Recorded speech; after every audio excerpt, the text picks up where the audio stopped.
শোন রে মুসলমান, তোরা পড়লি না কোরআন।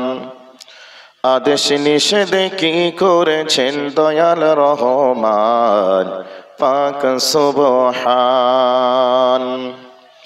পাঞ্জে গানা পড়লি সালাত খেয়াল করলি না, রসুলের তরিকায় তাহা হলো কিনা। তর্ক বাহাস করলি কত, ইসলাহ করলি না।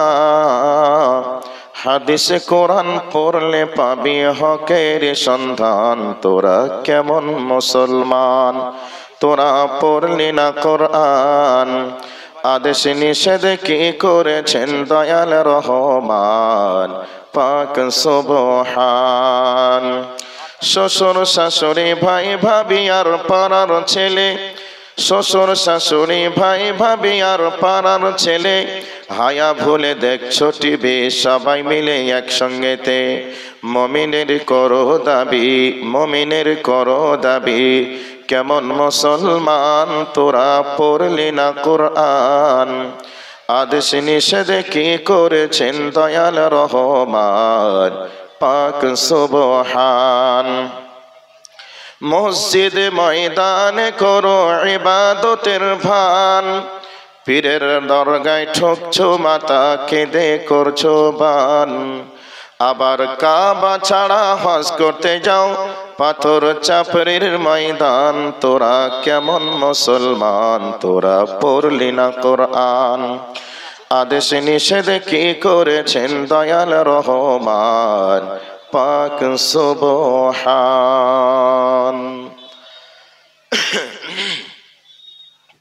উপস্থিত চলমান সভার নির্বাচিত যোগ্যতম সভাপতি সাহেব, উপস্থিত উলামায়ে কেরাম, সামনে বসে থাকা ইসলাম পিপাসিত শ্রোতা মণ্ডলী, পর্দার অন্তরালী অবস্থানরতা আমার জননীর জাতি মা ও বোনেরা, সমস্ত রকমের প্রশংসার যিনি দাবি রাখেন তিনি হলেন আল্লাহ।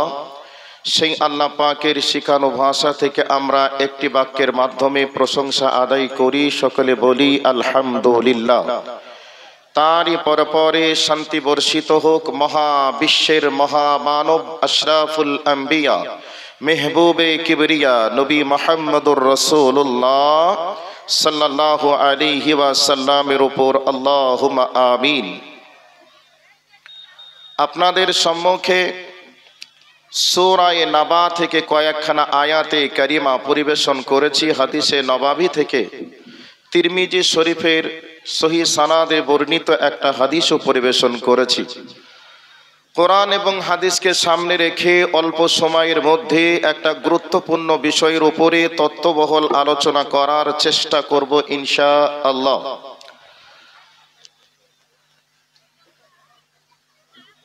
ভাই, বক্তব্যের শুরুতে একটা উদাহরণ দিয়ে বক্তব্যের বিষয়টি শুরু করার চেষ্টা করব।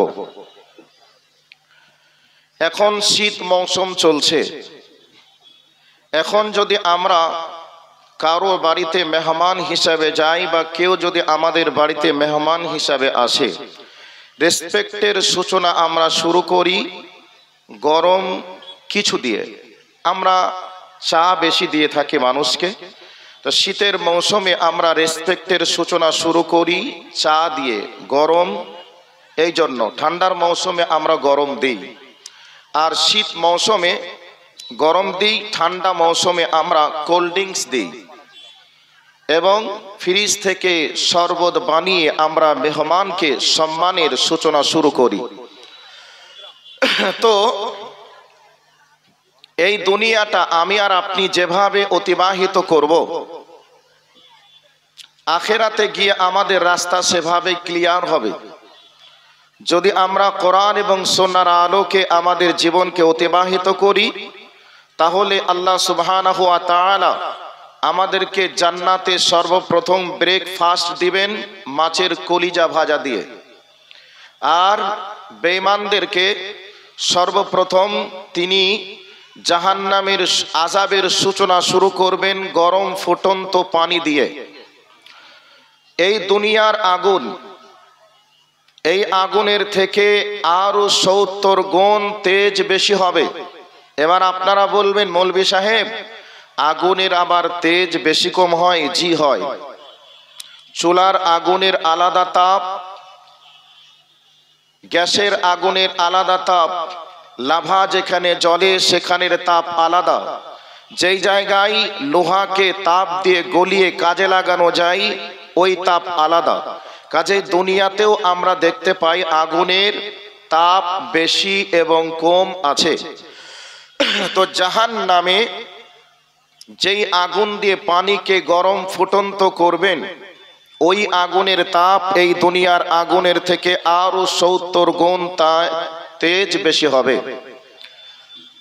এই দুনিয়ার আগুন দিয়েই পানিকে গরম ফুটন্ত করে আমার মতো 1 কুইন্টাল ওজনের মানুষটার পেটে পাইপের সাহায্যে যদি দেওয়া হয়, 2-1 জন আর নিয়ন্ত্রণে রাখতে পারবে না, কারণ পেটের যন্ত্রণা এত।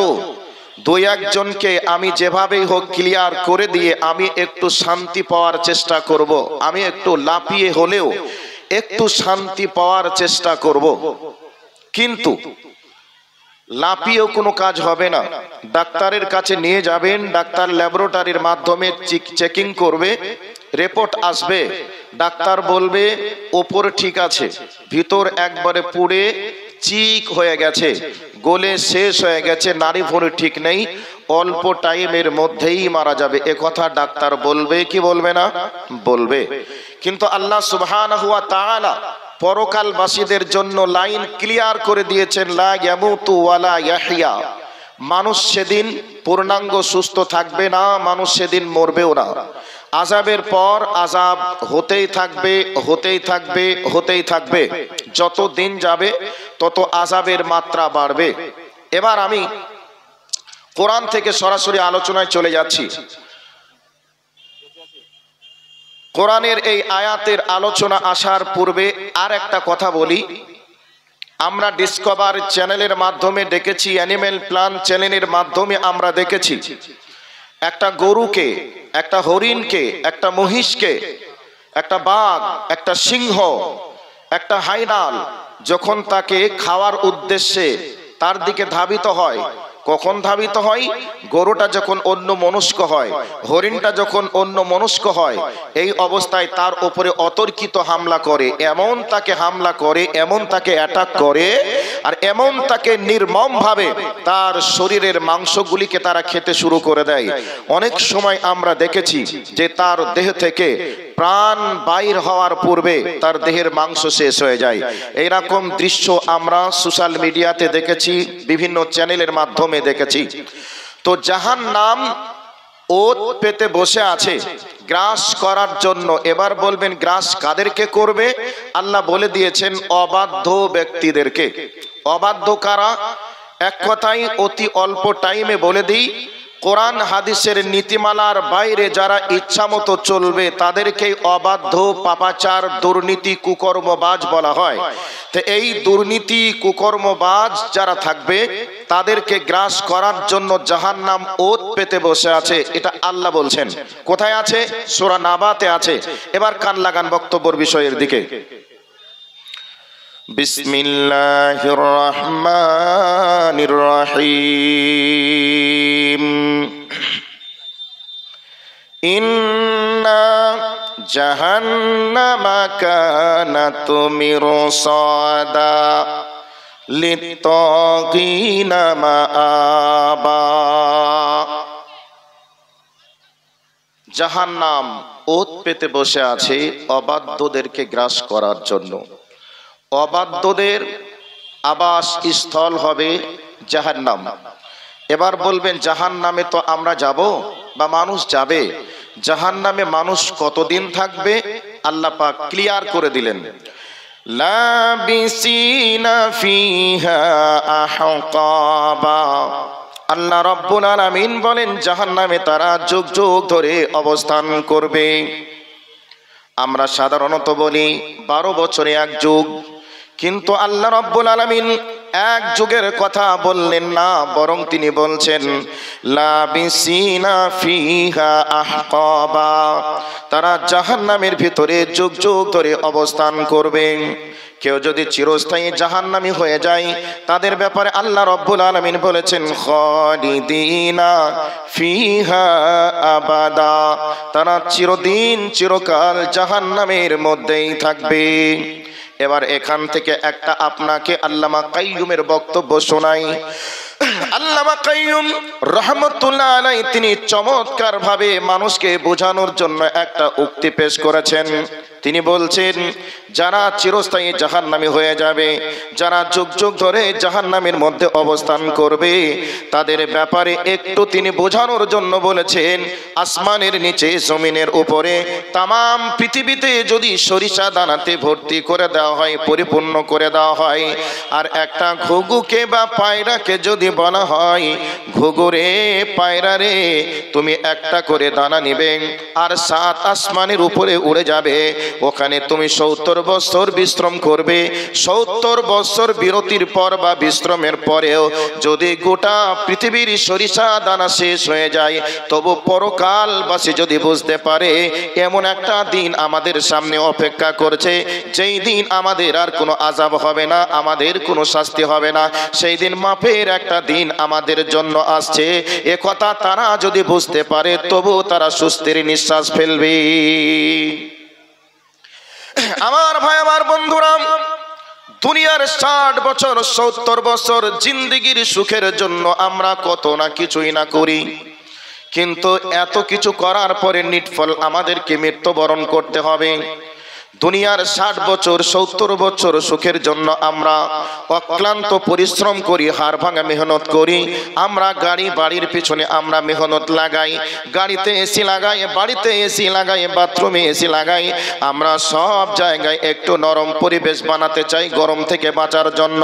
কিন্তু বন্ধুরে, যেই জায়গাতে আমাকে আর আপনাকে আমাদের মাবুদ বলে দিচ্ছেন লাবিসিনা ফিহা আহকাবা, তোমাদেরকে যুগ যুগ ধরে ওই জাহান্নামের মধ্যে অবস্থান করা লাগবে, ও ব্যাপারে আমাদের কোনো চিন্তা নেই, আমাদের কোনো ভাবনা নেই। দুনিয়ার পিছনে যেভাবে আমরা মেহনত করি, ওইভাবে আমরা যদি আখিরাতের জন্য 10% মেহনত চালাই, প্রত্যেকটা মানুষ ফজরের জামাতে অংশগ্রহণ করতে পারবে, তাদের পিছনে এমনভাবে দ্বীনের খেদমত চলবে, আর পৃথিবীতে কোনো অশান্তির আগুনে জ্বলবে না। এই জন্য আমার আল্লাহ বলেন লাবিসিনা ফিহা আহকাবা, তোমাদেরকে যুগ যুগ ধরে জাহান্নামের আগুনেই থাকতে হবে। এবার আপনারা বলবেন, মৌলানা সাহেব যুগ যুগ ধরে জাহান্নামে আগুনে থাকবো তো কি হবে, ওই আগুনের ভিতরে কি বা আছে? আল্লাহ রাব্বুল আলামিন বলছে, শুনে রেখে দাও, আগুনের তাপ এত হবে তোমার কলিজা পর্যন্ত স্পর্শ করবে, কলিজা পর্যন্ত পুড়িয়ে ছাড়বে। এবার এখানে লম্বা বলার কথা বলার সময় নেই, এবার বলে দেই, জাহান্নামের আগুনের ভিতরে মানুষ পুড়বে, এই মানে পুড়ে তারা পিপাসা তাদের লাগবে। এমতো অবস্থায় আল্লাহ রাব্বুল আলামিন বলছেন লা ইয়াযুকুনা ফিহা বারদাও ওয়ালা শারাবা ইল্লা হামিমা ওয়া গাসসাকা। আল্লাহ রাব্বুল আলামিন বলেন, আগুনের ভিতরে তারা জাহান্নামে পুড়বে, এই অবস্থায় তারা পানি পানি করে চিৎকার করবে, কিন্তু তাদের ঠান্ডা পানির কোনো ব্যবস্থা থাকবে না। ইল্লা হামিমা ওয়া গাসসাকা, তাদের জন্য থাকবে গরম ফুটন্ত পানির ব্যবস্থা। মানুষ পিপাসার তাড়নায় গরম ফুটন্ত পানি তারা পান করবে। যারা যেভাবে অশান্তিতে ছিল, অসুবিধার মধ্যে ছিল, তার থেকেও তাদের অসুবিধা বা অশান্তি আরো বেড়ে যাবে। এমতো অবস্থায় আল্লাহ রাব্বুল আলামিনের কাছে তারা ফরিয়াদ করবে, মাবুদ গো, তুমি আমাদের জন্য একটু পানির ব্যবস্থা করো, যেই পানি পান করে আমাদের কলিজাকে একটু ঠান্ডা করতে পারবো, আরাম দিতে পারবো। মাবুদ, তুমি আমাদের জন্য একটু পানির ব্যবস্থা করো। এবার এখানে আর বলা সম্ভব হলো না, এবার অন্য একটা আয়াতে চলে যায়। সূরাতুল হজে আল্লাহ কি বলেছেন? আল্লাহ রাব্বুল আলামিন বলেন فالذين كفروا قطعت لهم ثياب من نار يصب من فوق رؤوسهم الحميم يصهر به ما في بطونهم والجلود ولهم من مقامع من حديد আল্লাহ রাব্বুল আলামিন বলেন জাহান্নামীদের শরীরে জাহান্নামের পোশাক পরিধান করিয়ে দেওয়া হবে। এমতো অবস্থায় তাদের শরীর থেকে মাংসগুলি ঝলসিয়ে ঝলসিয়ে পড়ে যাবে। এই অবস্থায় মহান প্রভুকে বলবে রব্বুল আলামিন, তুমি আমাদের জন্য একটু পানির ব্যবস্থা করো। এই অবস্থায় তাদেরকে এমন গরম ফুটন্ত পানি দেওয়া হবে, পিপাসার তাড়নায় তারা গরম ফুটন্ত পানি পান করবে। যেমনি পানি পান করবে তাদের প্রস্রাব পায়খানা রাস্তাগুলি ক্লিয়ার হয়ে সব কিছু বাহির হয়ে চলে যাবে। এই অবস্থায় তারা চিৎকার করে কাঁদবে। আল্লাহ পাক বলছেন ওই জাহান্নামের ভিতরে জাহান্নামী ফেরেশতারা থাকবে, ওই জাহান্নামের হাতুড়ি দিয়ে জাহান্নামী ব্যক্তিদের উপরে আঘাত করতে থাকবে। এভাবে জাহান্নামের ভিতরে জাহান্নামীদের শাস্তি চলবে। এবার টাইমার মাত্র 5 মিনিট আছে, তো এবার আমি আপনাদেরকে আর একটা পয়েন্টে নিয়ে চলে যাচ্ছি।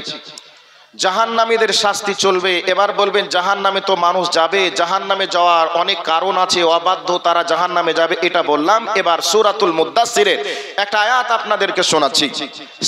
সাকার নামক একটা জাহান্নাম, ওই জাহান্নামের মধ্যে মানুষ জাহান্নামের আগুনে পুড়বে, চিৎকার করে কাঁদবে। এমতো অবস্থায় তাদের চিৎকার আওয়াজে জান্নাতীদের ডিস্টার্ব হবে। জান্নাতীরা একই সময়ে জান্নাতীরা এবার জান্নাত জাহান্নামীদেরকে প্রশ্ন করবে, কি বলে? ফি জান্নাতিন ইয়াতাসাআলুন আনিল মুজরিমিনা মা সালাকাকুম ফি সাকার। আল্লাহ রাব্বুল আলামিন বলেন জান্নাতীরা জাহান্নামীদেরকে প্রশ্ন করবে, জাহান্নামী ভাইরা তোমরা জাহান্নামে কোন অপরাধে এসেছো বলো, এমন কি করেছো যেই কারণে তোমাদেরকে সাকার নামক জাহান্নামে আসতে হয়েছে। এই অবস্থায় জাহান্নামীরা জাহান্নামের ভিতর থেকে একই বাক্যে তারা উত্তর দেবে, ক্বালু লাম নাকু মিনাল মুসাল্লিন, আমরা দুনিয়াতে মুসল্লি ছিলাম না, দুনিয়াতে আমরা সালাত আদায় করতাম না, আর এই সালাত আদায় না করার কারণে আমাদেরকে সাকার নামক জাহান্নামের মধ্যে আসতে হয়েছে। তাহলে সাকার নামক জাহান্নামে মানুষ থাকবে কোন অপরাধে? সালাত ত্যাগ করার অপরাধে। যারা সালাত আদায় করবে না তাদেরকে ওই সাকার নামক জাহান্নামে যেতে হবে। এমতো অবস্থায় আরো কিছু মানুষ থাকবে, তারা আবার উত্তর দেবে, ওয়ালাম নাকুন নুতঈমুল মিসকিন, আমরা এই জাহান্নামে এসেছি এই অপরাধে আমরা মিসকিনদের খাদ্য দানের ব্যাপারে আমরা উৎসাহিত ভূমিকা পালন করিনি, আমরা মিসকিনদেরকে খাদ্য দান করিনি। এই আয়াতের লাস্টে আরো কয়েকটা পয়েন্ট রয়েছে। আল্লাহ সুবহানাহু ওয়া তাআলা তিনি বলতে চেয়েছেন যে আরো কিছু মানুষ জাহান্নামে থাকবে, যেই মানুষগুলির ব্যাপারে তারা নিজেরাই স্বীকার করবে যে আমরা আমাদের কাছে যারা ওয়াজ করত, আমাদেরকে যারা আদেশ করত, এক কথাই তাদের সঙ্গে আমরা তর্ক লাগাতাম, সমালোচনা করতাম, তাদের কথাকে আমরা ডাউন করে দিয়ে আমাদের কথাকে আপে রাখার চেষ্টা করতাম। আলেম ওলামারা মানুষকে জান্নাতের কথা বলে, জাহান্নামের কথা বলে, সালাতের কথা বলে। এই সময় কিছু মানুষ আছে আলেমদের সঙ্গে তর্ক লাগিয়ে দিয়ে আলেমদের কথাগুলিকে চাপা দিয়ে নিজেদের কথাকে উপরে রাখার চেষ্টা করে। করে কি করে না? করে। এই ধরনের মানুষগুলি সেদিন তারা স্বীকার করবে, তাদের অপরাধ তারা বুঝতে পারবে যে আমরা এই অপরাধ করার কারণে আজকে আমাদেরকে এই জাহান্নামের আগুনে পুড়তে হচ্ছে। সম্মানিত উপস্থিতি, এবার কোরআনের আর একটা আয়াতে চলে যাচ্ছি, যেহেতু টাইম সাথ দিচ্ছে না, আর মাত্র 2 মিনিট আছে, 2 মিনিটের মধ্যেই ক্লোজ করার চেষ্টা করব। এবার বলছি, আল্লাহ রাব্বুল আলামিন বলেন, বিসমিল্লাহির রহমানির রহিম, ওয়ানাদা আসহাবুন নারি ওয়া আসহাবুল জান্নাহ আন আফিযু আলাইনা মিনাল মা আও মিম্মা রাযাকাকুমুল্লাহ ক্বালু ইন্নাল্লাহা হাররামাহুমা আলাল কাফিরিন। জাহান্নামীরা জাহান্নামের আগুনে পুড়বে, জাহান্নামের আগুনে পুড়ে পুড়ে তাদের পিপাসা লাগবে। এমতো অবস্থায় তারা জান্নাতীদের দিকে লক্ষ্য রেখে বলবে, ও জান্নাতি ভাইরা, আমাদেরকে একটু পানি দাও, পানি দাও। এমতো অবস্থায় জান্নাতীরা একই বাক্যে বলবে, আল্লাহ রব্বুল আলামিন তোমাদের জন্য জান্নাতের সুখাদ্য নিয়ামতকে হারাম করে দিয়েছে। জান্নাতীদের কাছে চাইবে একটু পানি দাও, পানি দেওয়ার কোনো ব্যবস্থা থাকবে না। তারা সেখান থেকে উত্তর পাবে, তোমাদের জন্য আল্লাহ জান্নাতের সুখাদ্য নিয়ামতকে আল্লাহ তোমাদের জন্য হারাম করে দিয়েছেন। অতএব আমাদেরকে জেনে রাখতে হবে, এই দুনিয়া থেকে আমরা যদি জান্নাতের প্রতীক হয়ে যেতে পারি, আল্লাহ আমাদেরকে জান্নাতুল ফিরদাউসের মেহমান করবেন। আর আমরা যদি এই দুনিয়াকে আমরা যদি নিজের ইচ্ছা অনুযায়ী আমরা চালাতে চাই, নিজের জীবনকে আমরা যদি কন্ট্রোল করি না করি কোরআন এবং হাদিসের আলো দিয়ে, তাহলে জানতে হবে আমাদেরকে জাহান্নামে যেতে হবে, যেই জাহান্নামে যুগ যুগ ধরে আমাকে আপনাকে অবস্থান করতে হবে। সেদিন বাঁচার কোনো পথ থাকবে না, সেদিন বাঁচার পালানোর কোনো উপায় থাকবে না। সেই দিন মানুষগুলি আফসোস করে আল্লাহকে বলবে, রব্বুল আলামিন, রব্বানা আবসারনা ওয়া সামি'না ফারজি'না না'মাল সালিহান ইন্না মুকিনুন। সেদিন মানুষগুলি আল্লাহকে বলবে, আল্লাহ, জাহান্নামের ভয়াবহতা দেখলাম, জাহান্নামের গর্জন শুনলাম, মাবুদ তুমি একবার আমাদেরকে জান্নাত থেকে এই জাহান্নাম থেকে আমাদেরকে একবার দুনিয়াতে পাঠিয়ে দাও, আমরা দুনিয়াতে গিয়ে নেককার হয়ে আসব, যত ভালো কাজ আছে সব ভালো কাজ করে আসব। আল্লাহ তুমি আমাদেরকে এই জাহান্নাম থেকে আমাদেরকে দুনিয়ায় একবার পাঠিয়ে দাও। এই বলে মানুষগুলি সেদিন আল্লাহর কাছে আবেদন করবে, কিন্তু আবেদন আল্লাহ রক্ষা করবেন না। দুনিয়াতে আসার আর কোনো সুযোগ থাকবে না। মানুষ সেদিন জাহান্নামের আযাবের পর আযাব তাদেরকে ভোগ করতেই হবে। এবার একটা হাদিস পড়েছি, সেই হাদিসটা বলে দিয়ে শেষ করছি, যেহেতু টাইম শেষ হয়ে গেছে। এই হাদিসটা পড়েছি, এই হাদিসটা বলে শেষ করছি। আল্লাহর নবী কি বলেছেন? জাহান্নামে আগুনে পুড়ব একথা তো ঠিক, কিন্তু জাহান্নামের গভীরতা কত হবে, এই জাহান্নামের গভীরতা সম্পর্কে বিশ্ব নবী আমার কি বলেছেন? তিনি বলছেন, ইন্না সাখরাতাল আযীমাতা লা তুলকা মিন শাফিরি জাহান্নাম ফাতাহবি ফিহা ৭০ আমান ওয়া মা তুফদি ইলা করারিহা। আল্লাহর নবী বলছেন, জাহান্নামের উপরে যদি একটা পাথরকে ছেড়ে দেওয়া হয়, সেই পাথরটা নিচের দিকে নামবে, নিচের দিকে নামতেই থাকবে। ৭০ আবান ৭০ বছর ধরে নামবে। ওয়ামা তুফদি ইলা করারিহা ৭০ বছর নামার পরে ওই পাথরটি তলদেশে গিয়ে স্থির হতে পারবে না। তাহলে সেই জাহান্নামের গভীরতা কত হবে? পৃথিবীর সর্বস্তরের মানুষ মিলে এটাকে ক্যালকুলেটরে হিসাব করে কত ফুট গভীরে পৌঁছাতে পারবে? পৃথিবীর এমন কোন বিদ্বান আছে যে সেটাকে হিসাব করে কয় হাজার কিলোমিটার হবে এটাকে বার করতে পারে? অসম্ভব, বার করতে পারে না, পারবেও না। সেই জাহান্নামের মধ্যে আমাকে আর আপনাকে থাকতে হবে। যদি আমাদের জীবনটাকে কোরআন এবং হাদিস অনুযায়ী আমরা যদি পরিচালিত না করতে পারি, নিজের ইচ্ছা মতো যদি আমরা আমাদের জীবনকে পরিচালিত করি, তাহলে অনন্তকালের জীবনে আমাদেরকে জাহান্নামের আগুনে পুড়তে তো হবেই হবে। এমন গহ্বর অন্ধকার জাহান্নামের মধ্যে পুড়তে হবে, ওখান থেকে বাঁচার কোনো উপায় থাকবে না, পালানোর কোনো রাস্তা থাকবে না। কাজেই আল্লাহ সুবহানাহু ওয়া তাআলা এই জাহান্নাম থেকে বাঁচার জন্য আমাদের কাছে গাইডলাইন হিসাবে পাঠিয়েছে আল কোরআন। তারপরে আমাদেরকে বাস্তবে রূপান্তরিত, বাস্তবে রূপ দেওয়ার জন্য পৃথিবীর বুকে একটা মহানায়কের আবির্ভাব ঘটিয়েছিলেন। তিনি হলেন নবী মুহাম্মদুর রাসূলুল্লাহ সাল্লাল্লাহু আলাইহি ওয়াসাল্লাম। কিভাবে আমার উম্মতেরা জান্নাত যাবে, কিভাবে আমার উম্মতেরা জাহান্নাম থেকে বাঁচতে পারবে, পুঙ্খানুপুঙ্খ রূপে তিনি ট্রেনিং দিয়ে গিয়েছেন। কিন্তু হতভাগা মুসলমান আজকে আমরা কোরআন হাদিসের গাইডলাইন ছেড়ে দিয়ে ইচ্ছা মতো দুনিয়ায় চলতে চাই, মনে করি যে আমরা হয়তো এভাবেই দুনিয়ায় চললেই আমরা আখিরাতেও বাঁচতে পারবো। দুনিয়ায় সবকিছু আপনি নিজের ইচ্ছায় চালাতে পারেন, কিন্তু আখিরাতে আপনি চুল পরিমাণ নিজের ইচ্ছায় কিছু করতে পারবেন না। কাজেই আমার অসমাপ্ত বক্তব্য এখানেই সমাপনী দিলাম। কাজেই লম্বা টাইমের বক্তব্য, অগচ্ছিতভাবে কিছু কথা বললাম। আল্লাহর কাছে দোয়া রাখি, হে রব আমাদেরকে এই কোরআন এবং হাদিসগুলিকে বাস্তবে মেনে চলার তৌফিক তুমি দান করো। ওয়া আখির দাওয়ানা আনিল হামদুলিল্লাহি রাব্বিল আলামিন। আসসালামু আলাইকুম ওয়া রাহমাতুল্লাহি ওয়া বারাকাতুহু।